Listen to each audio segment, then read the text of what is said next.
The waterline on the canyon walls tells you everything the headlines have not. A white bathtub ring of mineral deposits stretching more than 60 meters above the current water surface of Lake Mead, the largest reservoir in the United States, marks where the water used to be. That ring is not from a dry year. It is not from a bad decade. It is the geological scar of a transformation that has been unfolding for more than 2 decades, and that scientists examining tree rings, sediment cores, and ice records now describe with a word that reframes the entire conversation. Megadrought, not a drought, not a prolonged dry spell. A megadrought. A sustained reduction in soil moisture and water availability lasting decades or longer, of a severity that the instrumental record of the last 150 years has no precedent for.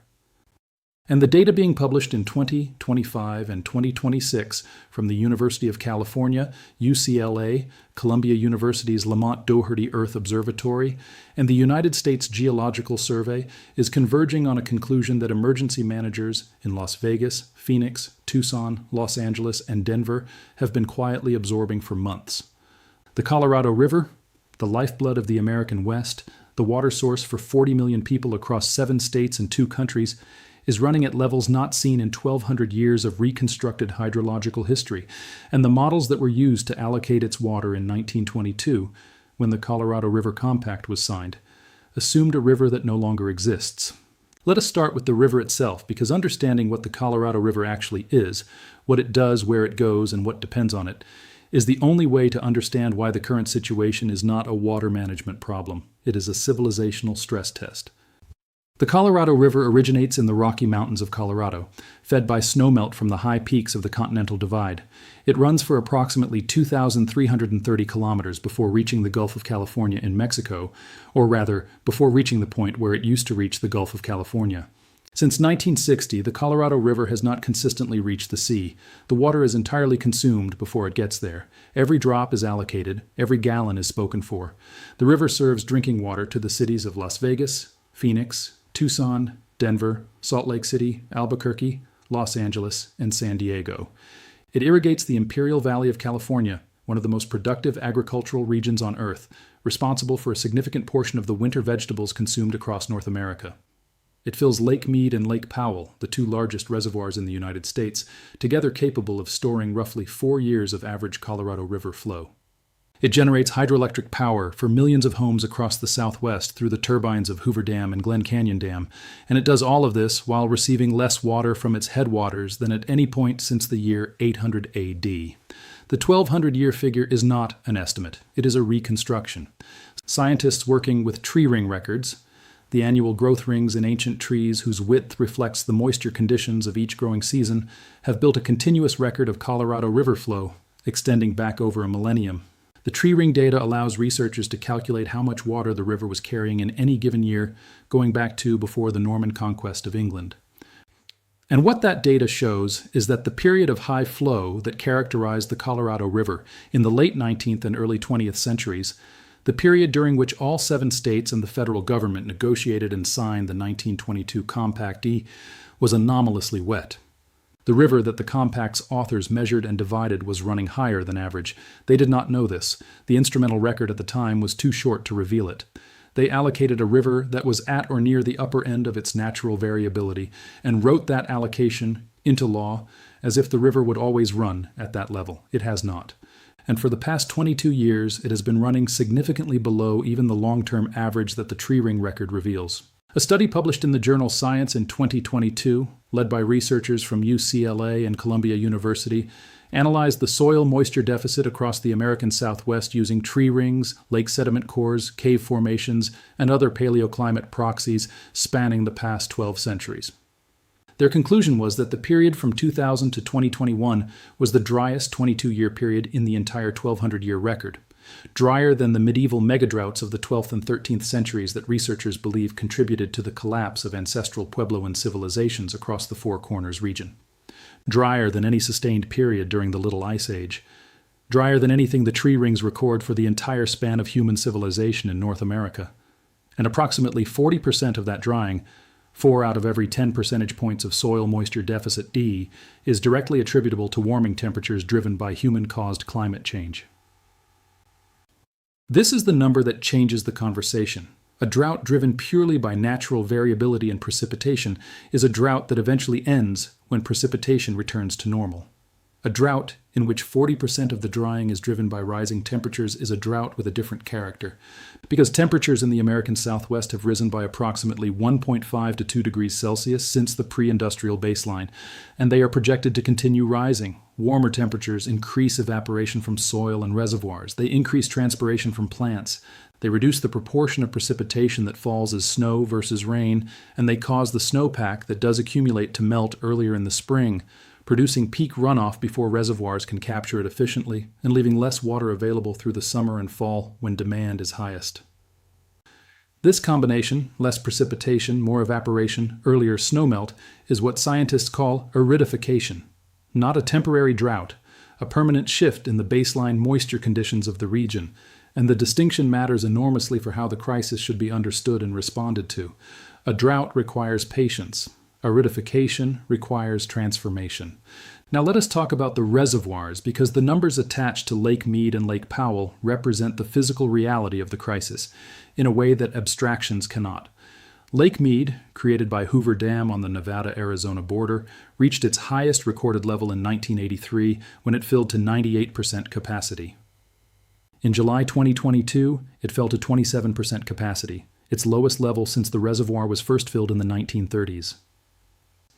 The water surface dropped so far that human remains began emerging from the receding shoreline, along with a boat from the 1950s, a World War II-era landing craft used for recreational purposes on the lake, and countless other objects that had been submerged for decades. The bathtub ring, the white calcium carbonate deposit left on the canyon walls as the water surface fell, reached its maximum extent of 60 meters above the then current water level. 60 meters. That is the height of a 20-story building. That is how far the water surface of the largest reservoir in the United States dropped from its historical high. Since 2022, modest improvements in precipitation and aggressive federal water management interventions have partially refilled both Lake Mead and Lake Powell, but the partial recovery does not represent a return to stability. It represents a brief reprieve within a long-term declining trend. The current storage levels in both reservoirs remain well below the historical average for this time of year, and the snowpack in the Colorado River headwaters in the Rocky Mountains has been running below average in recent winters, providing less guaranteed inflow to offset the ongoing deficit. The Bureau of Reclamation's own long-range projections, published in its Colorado River Basin Water Supply and Demand Study, show a structural gap between water supply and water demand across the basin that grows larger with each passing decade under every climate scenario modeled. The gap is not a projection artifact. It is not a modeling assumption that could be revised away. It is the arithmetic of a river that is being used faster than it is being replenished, and that is being dried further by warming temperatures in the catchment above. Now let us talk about the cities, because the abstraction of reservoir levels and river flow measurements becomes something very different when it is translated into what it means for the people living in Las Vegas, Phoenix, and Los Angeles. Las Vegas is the most dramatic case study in American water management, and it is simultaneously one of the most instructive examples of what aggressive water conservation can accomplish, and one of the starkest illustrations of the limits of conservation alone. The Las Vegas Valley Water District serves approximately 2.3 million people in Clark County, Nevada. The city sits in the Mojave Desert with an average annual rainfall of approximately 100 millimeters, roughly 4 inches. It depends on the Colorado River for approximately 90% of its water supply, drawn from Lake Mead through a series of intake pipes positioned at different elevations on the lake's canyon walls, specifically to account for the possibility of severe drawdown. In 2003, Nevada was using approximately 365 liters of Colorado River water per person per day. By 2023, through one of the most aggressive water conservation programs in American history, that figure had been reduced to approximately 200 liters per person per day, a reduction of nearly 45% achieved, while the metropolitan area's population grew by roughly 600,000 people. The Southern Nevada Water Authority achieved this reduction through a combination of mandatory landscaping restrictions that banned ornamental grass in public spaces, tiered pricing structures that penalize high water use, rebate programs that paid residents to replace grass lawns with desert-adapted landscaping, and building code requirements that mandate water-efficient fixtures in all new construction. The results are genuinely remarkable. Every drop of Colorado River water used indoors in Las Vegas is recycled, treated and returned to Lake Mead, where it is credited back to Nevada's allocation and used again. The city's golf courses use recycled water for irrigation. The famous fountains on the Strip are supplied by a recycled water system.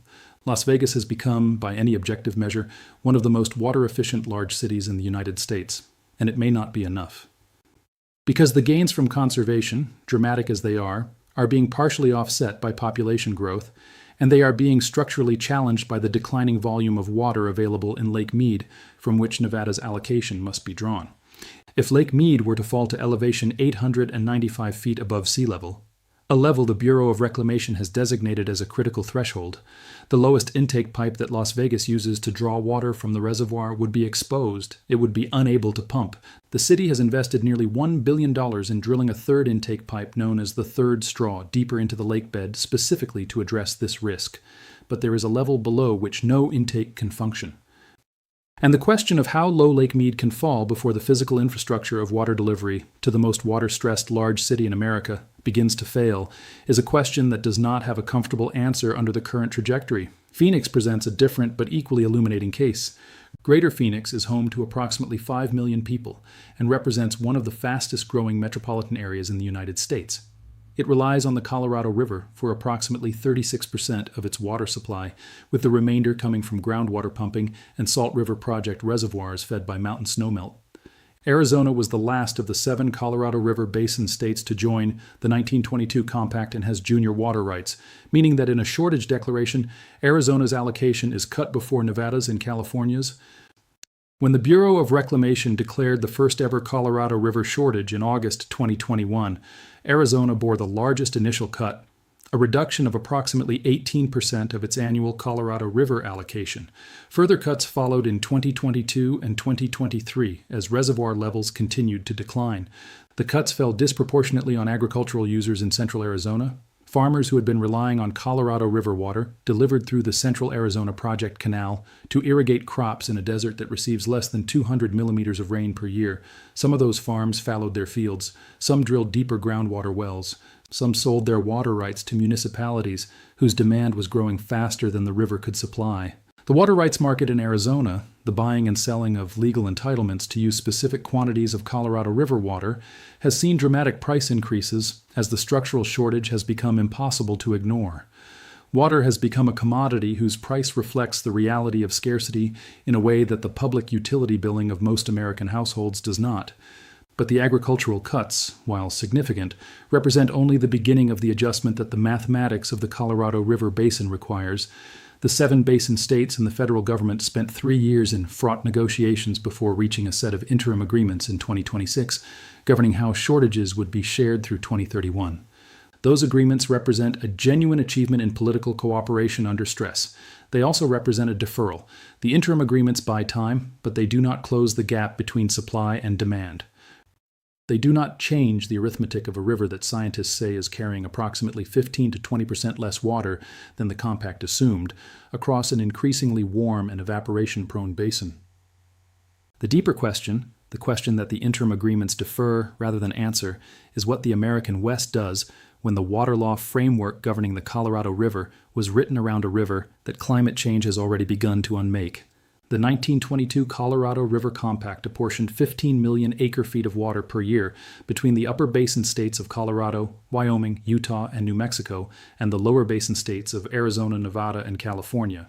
An additional 1.5 million acre-feet was subsequently allocated to Mexico under a 1944 treaty. The total allocation came to 16.5 million acre-feet per year. The actual average flow of the Colorado River at Lee Ferry, Arizona, the measuring point established by the compact, has been approximately 14 million acre-feet per year over the past century. The compact allocated more water than the river actually carries in an average year. This has been known for decades, but the reservoirs, Lake Mead and Lake Powell, held enough storage to buffer the annual deficit for as long as the basin was not in a sustained drought. 2 decades of drought have drawn down that buffer, and the warming temperatures that are causing the drought to be what scientists call a hot drought, drier than it would be from precipitation reduction alone, are not temporary. There is a term that water managers in the Colorado River Basin have begun using with increasing frequency in recent years. They call it the structural deficit, not a drought-driven shortfall, not a temporary imbalance. A structural deficit, a permanent condition in which demand built around the historical river exceeds the supply of the river as it actually exists and will exist in a warming future. Closing that structural deficit requires not just conservation but reduction, not using less water per gallon, using fewer gallons absolutely. And in a region whose cities have been growing at some of the fastest rates in the United States for 3 decades, absolute reduction in water consumption is a political and economic challenge of a different order than efficiency improvements. The agricultural sector consumes approximately 80% of all Colorado River water. The cities that have been making headlines for their conservation successes consume the remaining 20%. Any path to genuinely closing the structural deficit must engage the agricultural sector in ways that the interim agreements of 2026 only begin to address. Fallowing land, transitioning to less water-intensive crops, shifting to drip irrigation from flood irrigation, and in some cases permanently retiring agricultural water rights and converting the water to municipal or environmental use, these are the changes that the math of the Colorado River Basin requires. They are also changes that touch the livelihoods of farming communities, the economics of rural counties, and the food production capacity of one of the world's most productive agricultural regions, the Imperial Valley of California, which receives the largest single allocation of Colorado River water of any entity in the basin, grows roughly $4 billion worth of crops per year on what is technically a desert floor. Without Colorado River water, those crops cannot exist. The farmland of the Imperial Valley is essentially artificial, desert made productive by the engineering of the early 20th century. And the water that makes it productive is now structurally overallocated across the entire system that supplies it. This is the collision that the next decade of Colorado River management will be defined by, not the engineering challenge of moving water, the political and economic challenge of using less of it in a region that has built 40 million lives, multiple trillion-dollar economies, and one of the most productive agricultural systems on Earth, around the assumption that the water would always be there. And here is where the science introduces a dimension that makes the policy challenge considerably harder than it would be if the only variable were precipitation. The relationship between atmospheric warming and Colorado River flow is not linear. For every additional degree Celsius of warming in the Colorado River Basin, researchers estimate that river flow declines by approximately 3 to 9%. Not from reduced precipitation alone, but from increased evapotranspiration, the combined loss of water through evaporation from land and water surfaces and transpiration from plants. Warmer air holds more moisture. It pulls more water out of the soil, out of reservoirs, and out of the snowpack before that water can reach the river.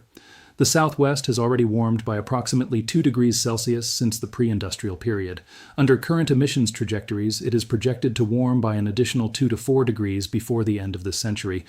If those projections are accurate, the Colorado River of 2080 may carry 30 to 50% less water than it carried in the 20th century, not as a worst-case scenario, as a central estimate.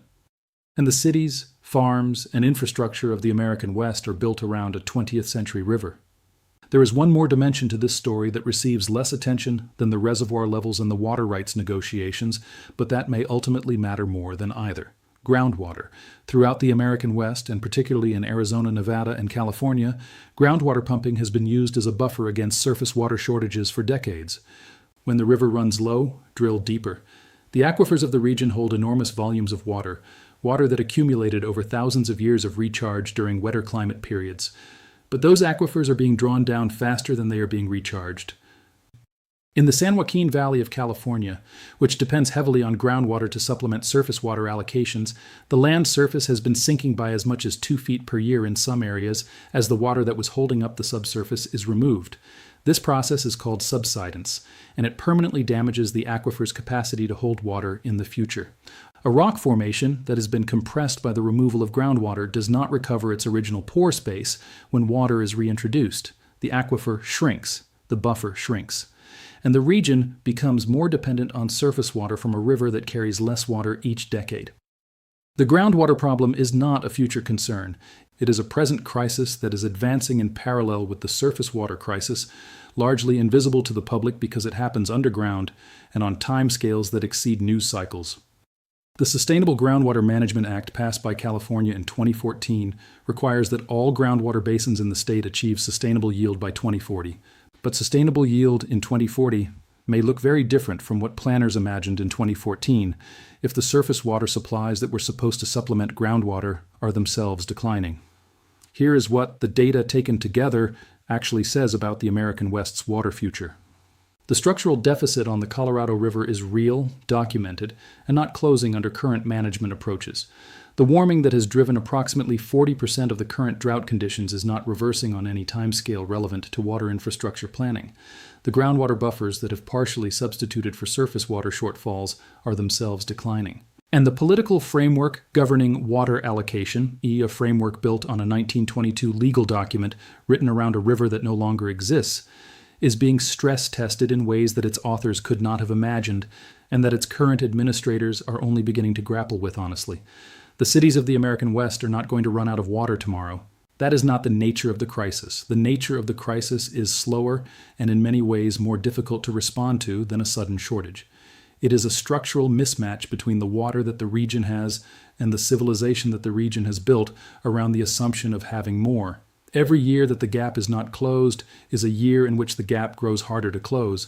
Every new subdivision built around the assumption of Colorado River water allocations that are already oversubscribed is a future obligation that the river cannot meet. Every aquifer drawn down below its sustainable yield is a buffer that will not be available when it is needed most. The bathtub ring on the walls of Lake Mead is not a warning about the future.